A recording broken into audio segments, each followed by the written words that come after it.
Hey, what's up guys? CACox97 here, and I am back doing another Q&A. This time around, we're doing Q&As number 9. We got a special goal today. I'm going to answer the most questions I've ever answered in one of these Q&As. I don't know how many it is, but it's a lot, and it's going to be a long video. Because of that, I've decided to separate the questions into 5 key categories, so that way you can skip to whichever one you care about the most, or, you know, just that way you don't have to watch through the whole thing. First up, I'm going to be answering questions related to my favorite things. What is my favorite of this? What is my least favorite of this? What did I think about this thing that I've historically loved? Stuff like that. Also talking about what are my favorite past videos and things like that. Then we'll be talking about filmmaking related questions, like advice that I give to younger filmmakers, my experience in the film industry, and sort of behind the scenes questions of my past videos. Then the will you ever category, the will you ever do this or that, or will this ever come back, because I get a lot of those questions. And then I'll be answering personal questions, which I plan to get as personal as I've probably ever gotten on this channel, and that's gonna be a fun one, so look forward to deep revelations. And then finally, random inquiries, some of the random wacky questions that I get, and you know, stuff that just doesn't fit anywhere else. So there you go, there are all the categories. You can go into the time code below to select whichever one you want to go to. If not, let's get started with favorite things. I forgot what it was. So you've made a ton of videos over the years, and for you personally, what is one video series you love the most? And likewise, what is one video series you hate? Panic is at the top of the list of series that I love. Other than that, the Deep Sheep Plays Left 4 Dead series for gaming is king. I love that. I'm very happy with Deep Sheep Season 2 as well. In terms of film series, Nerf Arena of the 4 Seasons was always my favorite Nerf series. Just doing action sequences like that was really fun. Those are probably my favorite series overall. It would probably be those. And then a series that I hate, I don't know what in the hell possessed me to make that Walking Dead comic reading series that I did years ago. I actually read through all of them at that point, which was 14 volumes. I don't know why I did that, but I really cared about it, and I just filmed it, and I did it. And I even wore shirts that color-coded, like color matched to that volume. I think it's stupid, and I don't know why I did it. And sometimes I think about deleting it, but then I'm like, at this point, my YouTube channel is like a history of my life, so I don't really want to delete that much of it, because it's cool to look back on everything. Who's your guilty pleasure for both music and YouTube? I don't really know if I have a guilty pleasure for YouTube necessarily. It's more of just looking back on the YouTube channels that I used to follow and being embarrassed about that now, like Shane Dawson. That's a little iffy. Even especially Shane Dawson, just watching some of the content, like I watched him when I was like 11 and 12, and now thinking back on it, that was probably not the best thing for me to watch at that time. But yeah, so that one's probably the opposite of a guilty pleasure, just sort of a guilty. And then music, most of the music that I listen to, most people don't care for, like outside of Deep Sheep and of course some of our audience. Anytime I tell people that I listen to Green Day or Blink-182 or Weezer, they just kind of look at me like, what? So all right, you know, but I enjoy what I enjoy. If you have a favorite Nerf video of yours, what would you pick? A single Nerf video is kind of tough. I think Nerf Arena of the 4 Seasons is probably the one that I rewatch the most. I just every, you know, probably twice a year, I just go back and rewatch the fight scenes of that, and Autumn as well, because I just love everything about those action sequences. Probably my favorite moment of Nerf Arena of the 4 Seasons is that moment when Camden charges at Grant and that music sting happens, and then they like clash in the middle of their fight, and in the background you can see me fighting the other 4 ninjas at the same time. Like, it's just like a perfect battle scene, and it was like the most high scale epic thing that I was able to pull off at 17. What's a comment you've seen in the past that genuinely made your day? I can't name one in specific, because honestly I've had a good amount of comments actually that really like affected me. A lot of the comments on Panic episode 10 were probably my favorite comments. It resonated with a lot of audiences, and that was really fulfilling to, you know, have that reassurance that we did what we set out to do. Then there was also a comment on Trouble in Skin Town that I hearted. I forget exactly what the comment was, but it was basically about how the Minecraft series was never about the games or Minecraft in general. It was about the friendships, the group, ourselves, you know, like, yeah, we're making content, but at the same time, we're a group of friends and we're just having fun.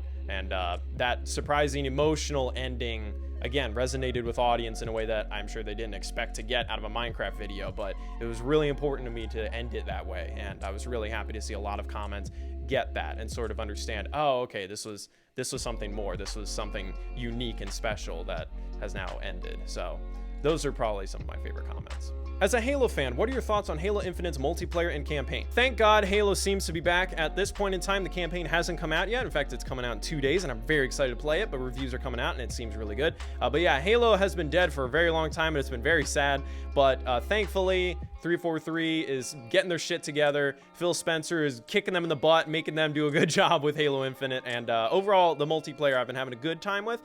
It's a steep learning curve, and I get frustrated a lot because I'm not good at it yet, but it's very fun, and Deep Sheep and we've been playing it a lot, and that's been fun, just like playing Halo together, which is something we haven't really done in a long time, so it's bringing back good memories. How would you rank every Deep Sheep short film? Oh geez, all right, let me open up the playlist. Probably at the bottom is Apple Juice. Apple Juice just is not good at all. It's just a complete mess. I mean, Finding Nathan was kind of goofy and pointless in some ways. CACox97 versus Crazy Jack also wasn't, you know, it was just a little quick thing that we did. Actually, probably not advertiser friendly, then rock, paper, scissors. Then next would probably be Crunch Time. After that, probably Catching Some Z's. Maybe not advertiser friendly, below Crunch Time. Oh, Creature on Lake Avenue, I forgot about that one. Okay, Creature on Lake Avenue is probably in the middle somewhere, honestly. Driving Instructor Camden's next. Then Camden Saves Porkers. I would probably put Please Leave a Message, then Pizza Fight, and then without a doubt Bro Wars A New Ho is my favorite, because that one's just a whole thing, and the lightsaber effects are amazing, and it trumps pretty much everything else there. What are the 3 best and 3 worst films you've ever made, and why? Okay, so the best, I mean, Sweet Dreams, #1, because it's the most recent thing that I've done, and I'm really proud of it. Probably next, it's hard to say film, but like Panic Episode 10 is like insanely special. It's sort of a cheat because it's like, you know, the finale of something versus like Sweet Dreams just a 5-minute horror short, so like how can it outdo that? Yeah, it's probably those 2, and then I mean, honestly, maybe Panic Episode 9. I did Panic for a while. I didn't really do films for a while, and anything before Panic, like even Don't Look Away and stuff, I just kind of look at it and go, I could definitely do a lot better nowadays. Yeah, it's probably those. And then for worst, I made a lot of shitty films in college that I hated. Oh, what was it called? The Interrogation. That one was painful. So painful to get done. It was a terrible filming process. Honestly, like I was done with the film as a school project and didn't upload it to YouTube for months. It was like a weird catharsis I had to put myself through to finally just upload the fucking thing and get it out of my brain. Like, all right, it sucks, whatever, just put it out there. It was still something that I made. Also, like, wow, what was that one film called that I made? You know, it's a bad one. I don't remember what they're called. I can't even remember it. It's the one where I'm sitting in front of a TV and it fucking sucks. It's a terrible film. Just See the Light. I don't know. There's just a bunch of them that suck. Peekaboo. Yeah, no, I like to forget about all those films. What's your thoughts on the new House of Dragon series? Do you feel the future of Game of Thrones inspired content has been crippled due to the negative feedback on the series finale seasons, or the final seasons, or do you think Game of Thrones should be left as it is?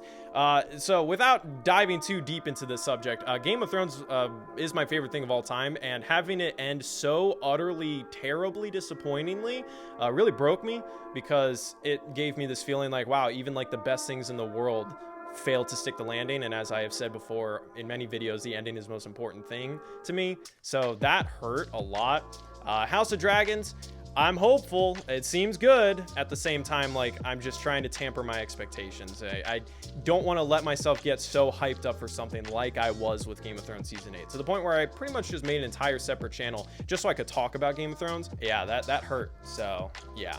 What is your top 10 or 5 for movies and video games? Okay, well, I'm just going to name off my favorite movies. So, #1 favorite movie of all time is Lord of the Rings Return of the King, specifically the Lord of the Rings trilogy.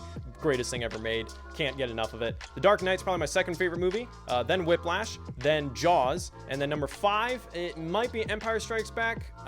It's probably that, but to throw other movies out there that I love, Forrest Gump, probably Harry Potter and the Prisoner of Azkaban. I got to throw that one in there somewhere. The Incredibles, Inception, Django Unchained, Hereditary. Those are probably all of like my favorite movies. And then for video games, Halo Reach and Left 4 Dead. Those are the main 2 that have stuck with me forever. Like, I just revisit them so much, playing all of them. Master Chief Collection is great because you have all the Halos, so really just going on the Master Chief Collection and just playing it. And there we go, favorite things done. Whew, this is gonna be a long video, guys, I told you. Next up, advice and filmmaking related questions. How's Panic coming along? Have you managed to pitch it to any major streaming service? Because I'd love a season 2, because it was one of the best series I've ever watched on YouTube. Huge fan. Thank you very much.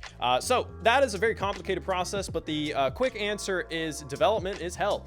Getting anything picked up in the film industry is just a very long, difficult process, and especially when you're not part of the club and you're just a newbie, you don't know anyone, you don't really have any connections yet. It's just a very long, difficult process, and we're never going to make a season 2 continuing what we did. Instead, if the show got picked up, when the show gets picked up, we'll start from the beginning, but it's going to be a little different. I mean, it's still going to be the same basic plot of season 1, but it's going to be way more fleshed out, way better. That would be when Panic would continue. If you know anyone in Hollywood, if you have a parent or someone who's in charge of a studio, streaming service, anything, tell them about Panic. You know, honestly, that is the big thing that gets things picked up nowadays, is just the popularity of it. If someone sees, oh, people really love this thing, all right, let's give it some money, let's push it out there. So it's up to you guys. It's up to you guys to really help us get Panic picked up. At this point, we have done everything that we really can, and it's really just up to the right person seeing it and saying yes. Do you have any advice for any future film students? I'm a junior in high school with the goal to attend Art Center College of Design in fall of 2023. I would just like to know if you have any advice or suggestions to someone like me who has been seeking to study film for a long time. The biggest learning you're gonna get is outside of the classroom. Film is a collaborative medium, and it's an active medium. You need to be making films. You gotta be on sets. You gotta be meeting people. That is the biggest advice I can give to any young filmmaker. Don't waste your time sitting around thinking about the idea, because guess what?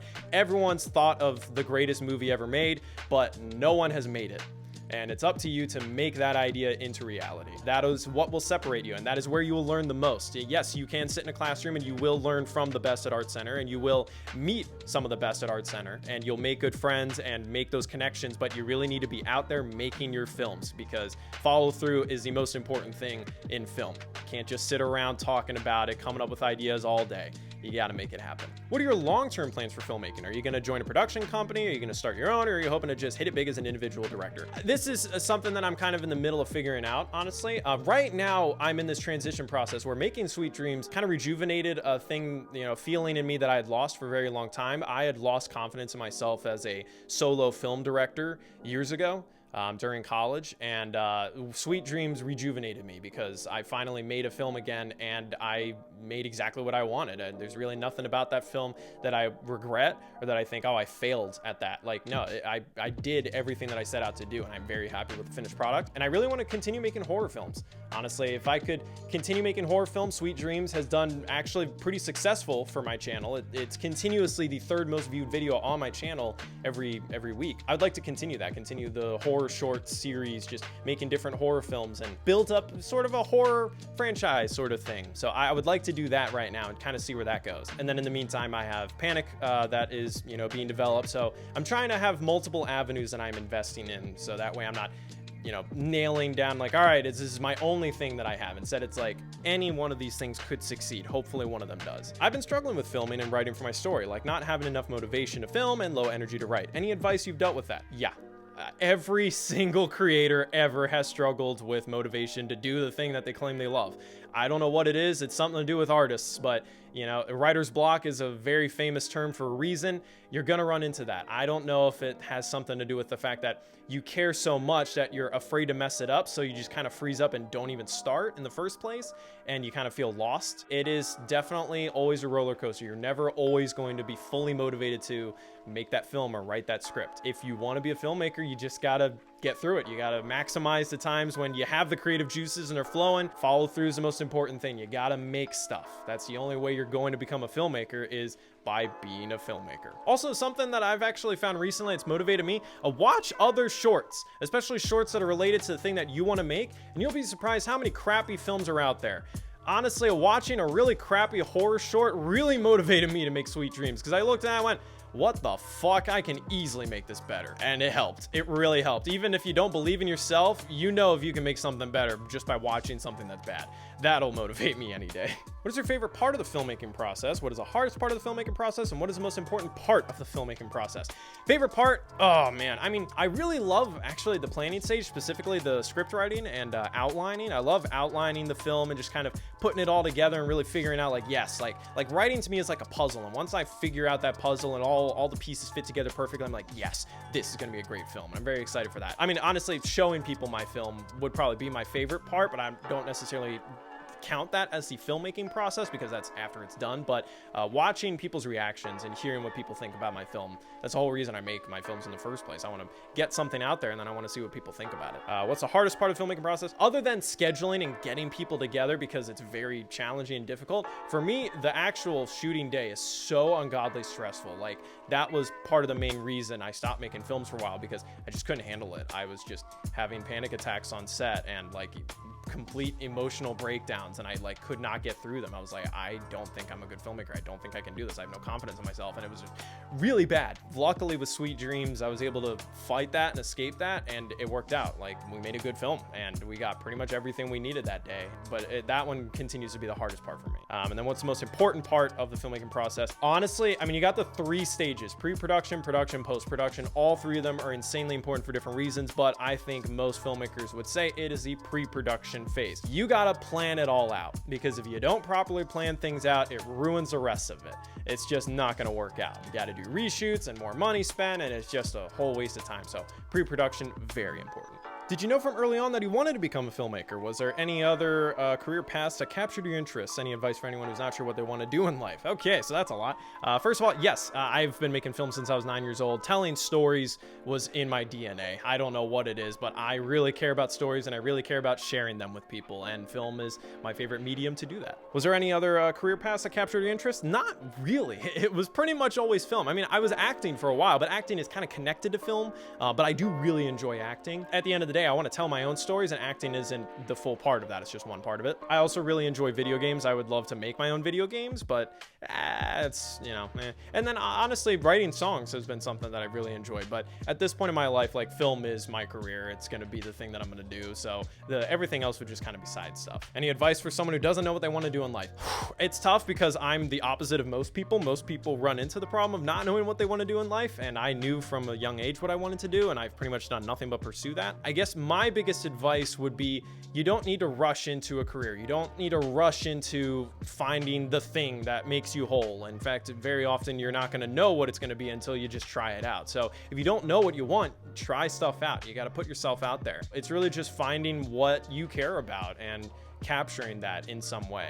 And of course, yeah, you're gonna have jobs that you're not gonna like just because you need a paycheck to live in this fucking world. Don't lose sight of the fact that money isn't everything, and you know, a paycheck is only gonna keep you so happy for so long. Like, in the end, always have your own side thing. Always kind of be working on something that's personally enjoyable to yourself. It might not be lucrative, it might not be helpful financially for a long time, but if you keep working at it and you get good at it and you really stay true to it, then at some point it might be, and then you'll have a more fulfilling life because of it. We're getting deep in this Q&A. I always wondered as a kid, how did you put together that cast for Nerf Gun Zombie Attack, and how did you get a larger scale? A lot of the kids in the Zombie Attack and Apocalypse series were from my mom's school. She taught at middle school, and so a lot of the kids were my age, and she teaches theater there, so it fit perfectly. All the kids wanted to act, and they knew me because my mom talked about me and stuff, and I'm a famous YouTuber being a Nerf video, and so yeah, it was pretty easy to actually get some kids in my Nerf videos, and that was really cool. It was really cool to have like a full cast. Like, honestly, when I look back on some of the shit that I pulled off at 12 and 13 with all those kids and the makeup and the action sequences, all that shit, I was a motivated kid. I never stopped to doubt myself that much. That's something I really miss. As an adult, I doubt myself all the time, and for me, it was puberty is when it all fucked it up. But you know, before then, like, God, I don't know how I did any of that, honestly, but you know, you can't stop and think about how do I do it or why am I doing it. You know, you just know you got to get it done. All right, well, what do you got to do to get it done? Do this and this and this. All right, doing it. It's a checklist, get it done. Oh my God, we did it. Oh, this is so long. That's what she said. All right, will you ever, my favorite category. Can you please release the full story of Spartan Super Soldier? Since you're not planning on finishing the series, I would really have liked to know how it would have played out. Like, what was the big secret of the Skylark? So this is something that I thought about for a really long time, whether or not I want to make a video explaining what happened in Spartan Super Soldier, because the unfortunate reality is I only made about a sixth of the total story that I had planned for Spartan Super Soldier, which was actually part 1 of a trilogy. There was way more story to go, and I didn't write all of it down, unfortunately, but I've rewritten it many times, and I have the full thing now that's way better than what it would have been. And I've thought about maybe doing sort of explanation videos, sort of in the style of Belated Media's What If Star Wars Episode 1, 2, and 3 Were Good, where it's him explaining something, but at the same time, there's like little animation in the background that kind of gives more of a visual to attach to other than me talking. Yeah, I've thought about maybe doing that for like episode 9, just to sort of explain like, all right, well, here's how episode 9 would have gone, you know, and this is the story, blah, blah, blah. I know it wouldn't be as satisfying as actually seeing it play out. I feel like maybe that would be a good, you know, middle ground to take. It's more of just how much work will it take to make these videos if they're worthwhile, because it's gonna be a lot. I could just make one video, just make episode 9 and then continue on. But if I really dig deep and decide to make like a lot of these, will it be worthwhile? That's sort of the thing that I've been battling for years now with everything. So that's really up to you guys whether or not you would want to see that. Let me know. I want people to see my shit. I want people to care. Do you plan on ever doing another summer trip with Deep Sheep? Yes, we plan on doing that. You know, every couple years we want to visit each other and have a whole trip. We do have plans, possibly this spring or the summer. We would have a Deep Sheep trip out here, but we're not in the place in our lives where we want to make a ton of content. Like, this trip would be more just for ourselves, for fun. You know, we don't really want to focus on making a ton of videos and stuff, because that's just not really a thing we're into anymore. Are you gonna make another 10 things you should never do in a Nerf for the nostalgia, for the fans? No, I am not gonna make another Nerf video. I quit. Yeah, I've left behind the Nerf era, and I'm sure if I were to make a Nerf video nowadays, most people would watch and go, all right, I mean, objectively, this is better because you're older, you're a professional filmmaker and stuff, but I still prefer the older stuff, and I just don't want that. I would rather people always ask me, when can you, I wish you made more, versus, oh, you should have stopped. I am done with Nerf. And honestly, if I made, I don't even know how I would make one nowadays. It just wouldn't work at all. That whole era of my life is gone, and I think I ended it as well as I could. What is a scrapped story you have? If you don't have any or want to share any, what's your favorite candy? Candy, fucking Kit Kats? I don't know. I don't really like candy a whole lot. Scrapped story, Lockdown. Lockdown was a scrapped story that I was really sad to not make. It would have been the most emotionally charged, powerful, aiming to be powerful film, because it would have been about the school shooting crises that our country still continues to face to this day. I definitely am holding on to that and would like to make it someday, but now looking at it even more, it would be a very heavily involved project. So that's shelved for later. Do you have any plans to make a feature film? Yeah, I mean, I got plans. That's it.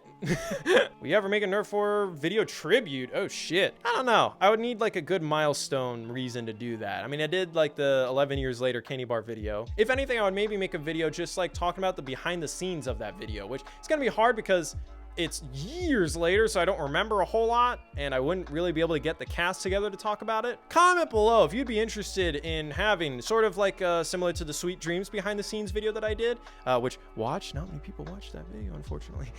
If you'd like to see that for older Nerf videos, post that comment. Oh my God, we did it, guys. We finished that category. On to the personal questions. As a lot of people go through different paths in life and try to find themselves, at what point did you feel comfortable and more confident with who you are? I often feel like people go through multiple phases in life. Without a doubt, everyone goes through multiple phases in life. As a kid, we're gonna get personal. When I was younger, I was so hyper focused on making content and making videos and telling stories and whatnot, and just trying to outdo myself and, you know, get views, get people to care about what I was making, that I really didn't focus on myself as a person.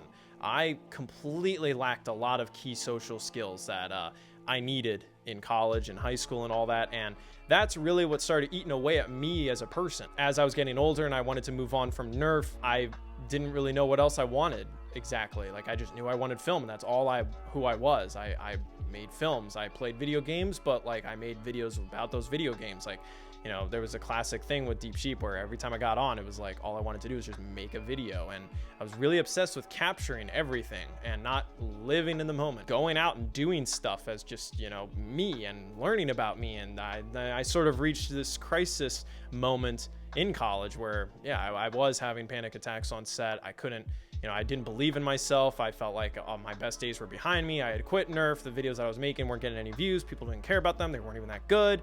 And all that really ate away at me.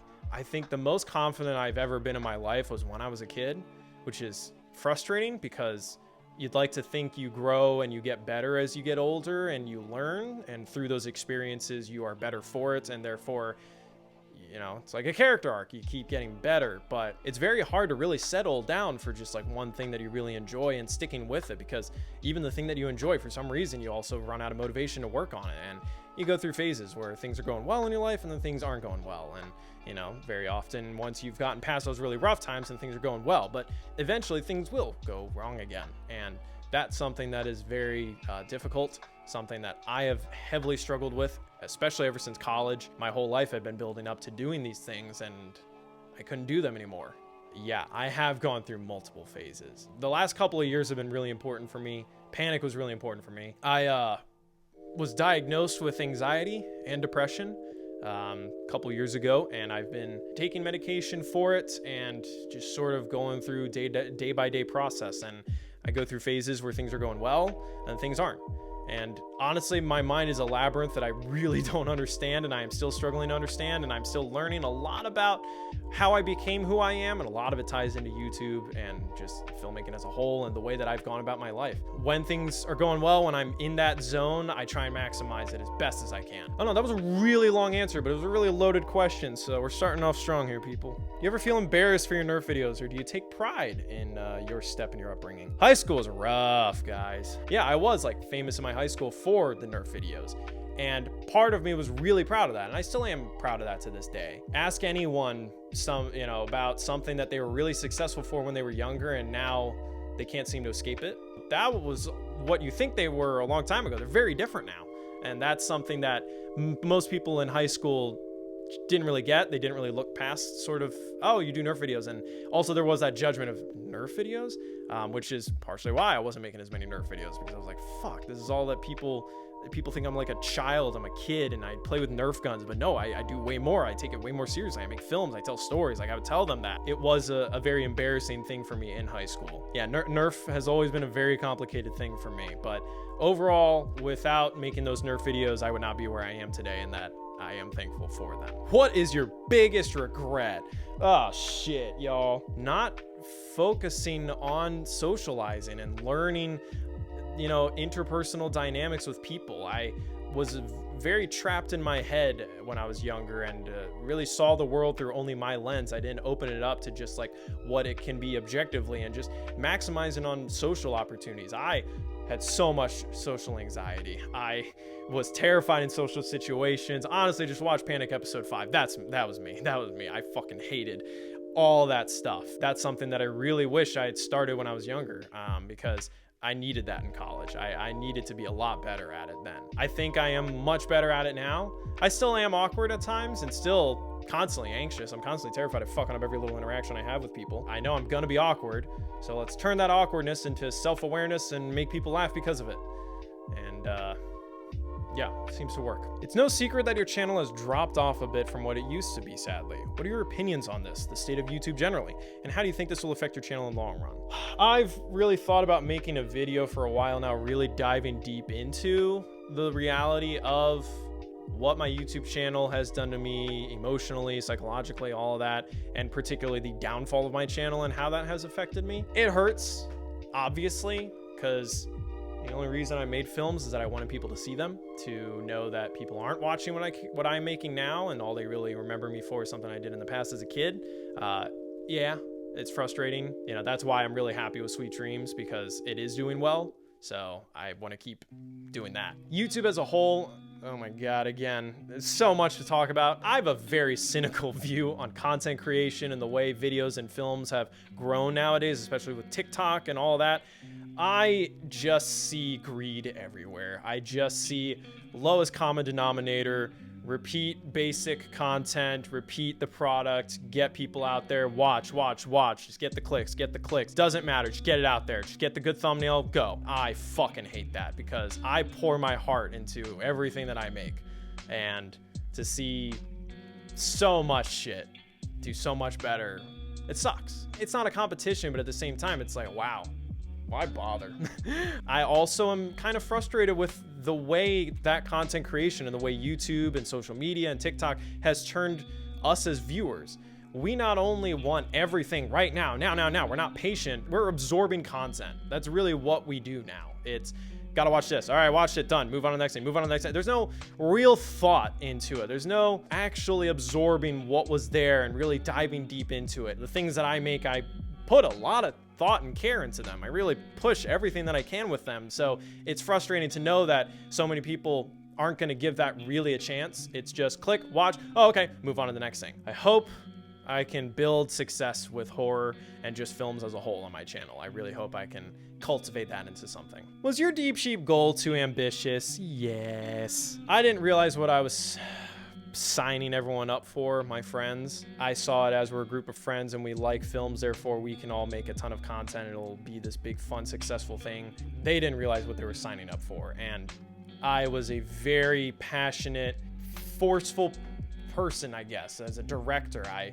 got things done. I made people do shit. Like, come on, let's get this, let's get this. And I was very specific about it and very perfectionist. And I had to get people to work the way that I worked. And it just was not, you know, that's not possible really. And we were teenagers, we were young. So yeah, it was too ambitious. Shit happens, life happens. I know that several of us still want to pursue film. Spencer is still pursuing film. Camden is still pursuing film. Connor's still pursuing film. Sort of attaching yourself to this dream idea when you're younger and deciding this is the only way. It's not. You can't restrict your whole life to a single specific goal. This is exactly what I want. Nothing else matters. Like, you gotta be open to other opportunities. And that's really what college taught me. It was, I gotta be ready to see everything, not just my one path that I've envisioned forever. What is the hardest challenge you have ever faced and accomplished? And what's the biggest challenge you are facing right now? Okay, biggest challenge I ever faced and overcame it. Sweet Dreams was a big one. Not making a film for years and being terrified to do so, and then finally just put myself out there and fucking doing it. That one was big, and I did overcome it. I was very proud of myself for overcoming it. I feel like a lot of times I don't give myself the benefit of the doubt and saying, you know what, I did a good job with that. I did overcome that challenge. I always feel like I never did enough, and I'm always beating myself up over that. Sweet Dreams, I don't. For some reason, that one, I look at it and go, no, I did it. Film was a little dark. Maybe it could have been a little brighter, but hey, watch it with the fucking lights off. Come on, it's a horror film. But biggest challenge I'm still facing right now, myself. It's always myself. My brain constantly fighting me and beating me up and telling me I'm not good enough and giving that self-doubt and destroying any progress that I've made and whatever things I'm doing. Right now I'm doing okay. I'm doing pretty good, which is why I'm filming this video and I'm making stuff. If I'm not making stuff for a while, sometimes that means I'm not doing well. What do you think your 10-year-old self would think of what you're doing right now? Would he be proud you're working on a lot of short films with high production? Or do you think he'd be disappointed you're not doing crazy action scenes or feature-length films? Basically, I'm asking how your mindset has evolved, tele-evolved. I care way more about characters and story, and you know, I remember as a kid I thought dialogue scenes were the most boring thing in the fucking world, and all I cared about was action. But you know, that's action's the icing. You need the cake. Yeah, I've grown way more as a filmmaker, telling deeper stories. I know Panic is something I would have never thought I would have ever made. A comedy drama that's also romantic at the same time, and it's about like a kid in college with anxiety or whatever. Like, where's the fight scene in that? If I were to talk to my 10-year-old self, I think my 10-year-old self he'd probably think I was a little pretentious maybe. He'd be happy that I'm still making films and I'm still doing it. I think he would be the one to motivate me, honestly. He'd sit there and just be like, well, why don't you just do this? You can do it, just do this. Oh, you can do this. Wait, you have this now? Whoa, it looks so good now. Your films look so good. Oh, whoa, it sounds great too. Oh, you should do this. You got to do this. And I'd be there, the parent, saying, oh, listen, kid, you can't do that. That's going to cost a lot of money. I'm going to get sued if I try and do that without some kind of fucking coordinator. Best I can do is dialogue scene for a couple $100. But I think he would really also just kind of kick me in the butt and say, you know, get up there. Why aren't you making more? Here you were at age 12. You're able to do all this. Why don't you do it now? And I'd sit there and say, well, I have all this shit now. I have all this shit now. I have all this shit now. Little kid me would just have the simple answer. Okay, well, do all that and then do that. You can do it. Just do it. How do you think receiving a large audience has affected you mentally, personally, all that? Again, another question that ties into a big video that I want to make someday, which would pretty much talk about how I quit Nerf and what it did to me and why I quit it. Growing up as a kid who made content and very quickly built a following through that, and finding that people cared about what he did and deciding, all right, well, this is what I have to do. I love doing it and people care, so I have to keep doing it. And going through so much at a young age, I just hit the fucking mic. It's difficult. I didn't realize that I had an obsession with capturing things and needing people to see it and care about it, because otherwise it wasn't tangible. That's the dangers of social media, really, with Instagram and all of that. We are so obsessed of capturing everything. I need everyone to see these things. I need that validation. I need those likes. Otherwise, what am I? I'm just a regular Joe Blow. It's a lot. And especially at a young age, it is a lot to go through. And you miss out on a ton of other things in life. And then when you're older, you realize, shit, I missed out on all that. And you got to play catch up. That's a good summary of what I've been going through and what having an audience at a young age did to me. Someday I might make that video, but it kind of feels like opening the floodgates to a lot. So we'll see. And that is it for the personal questions. Holy shit. Random inquiries. Let's end just fun and goofy, guys. Let's just end on some random inquiries that y'all had. If you could be in any horror movie, what would it be and why? I want to be in a zombie horror movie really badly. That would be so much fun. Or a horror movie like The Thing, where you don't really know who you can trust and you're scared the whole time. That would be so cool. What is the worst injury or illness you have ever dealt with? I've been lucky, and I actually haven't really been seriously injured or seriously ill ever in my life. I got my appendix removed earlier this year, and that was pretty wild. I just suddenly had to go to the hospital and be put under and have something cut out of me, and now I have a scar forever. And I was like, whoa, that was wild. So that was pretty crazy. How tall are you? I'm 5'11". I maxed out. I wanted to be 6 feet. It didn't happen, but you know, oh well. Have you ever thought about writing for a game? Yeah, I help Keaton, Applebaum Games. I help him with his games, and specifically the sort of, not really story writing yet, but just in terms of coming up with ideas and sort of formulating the whole like feel of the game and the functions of certain stuff. That's sort of what I've been doing. So I am technically doing it. So you should check it out. Island Crusaders, available on Steam. Do you have a girlfriend? Nope. You smoke pot? Do you care of politics? If so, what stance do you have? I am not going to talk about politics. I hope I never talk about politics. That is the quickest way to alienate your audience. I'm not gonna do it. It's just a bad idea. Do you enjoy having a beard? I don't have one. I have like a goatee thing finally. It's fun. I wish it was darker. It doesn't really show up on camera as well as it should, but I do have facial hair and I have little sideburns, so I'm happy about that. Will we ever see a return of the afro? No. I mean, I am trying to get my hair more curly on top because I realize people really like my curly hair, but I'm not going back to the afro, no. So this is the closest you're probably gonna get. Unless Panic gets picked up, then I probably will grow out the afro because Sam needs to look disheveled and a mess, which I was. If you had a movie budget of $10 million, what would you mostly spend it on? What your dream city to film in? I don't really have a dream city. Honestly, if I got to make a zombie film, that would be like my ultimate thing. I fucking love zombie films. I have a zombie story idea. I love it. The zombie genre is exhausted by this point, but I would like to be the guy who revives it maybe in the future. And that is it. We did it, guys. We did it. That was Q&A with CACox97 number 9. Thank you for watching. And that's it for this video. See you guys later. Bye.